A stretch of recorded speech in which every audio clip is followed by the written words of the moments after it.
Hawaii officials are urging residents and tourists to prepare for the worst as Hurricane Lane takes aim at the Big Island. Yeah, the Category 5 storm could do some serious damage, and CBS News' Jasmine Viel is live at LAX for us, where a lot of people are escaping the islands just in time, Jazz.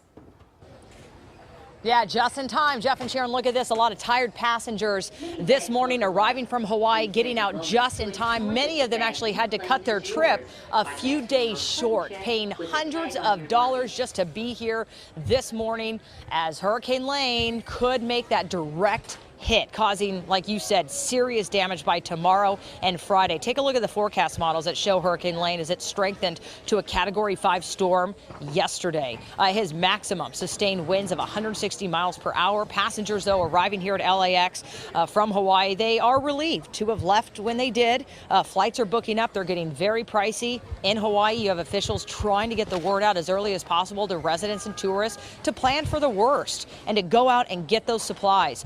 This hurricane could bring pounding surf, flash flooding, mudslides. Officials are also taking steps to prevent problems there, including closing beach parks and clearing out streams. And of course, just expect some major travel disruptions.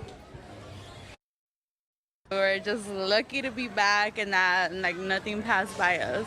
There's a lot of uncertainty around it, so I was kind of concerned I wouldn't be able to get out. Yeah, I know. Talking to some more passengers right now. Where were you guys staying? What show you show?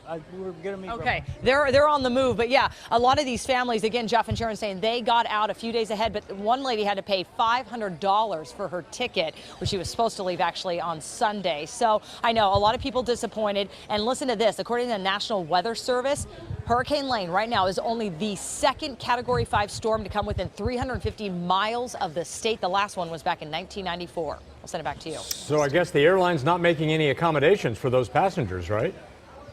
Not yet. All yeah, right. Not yet. They actually told me, some airline officials told me that they've actually cut back just to prepare for the storm. Oh, great. Wow. Jasmine, thanks very much.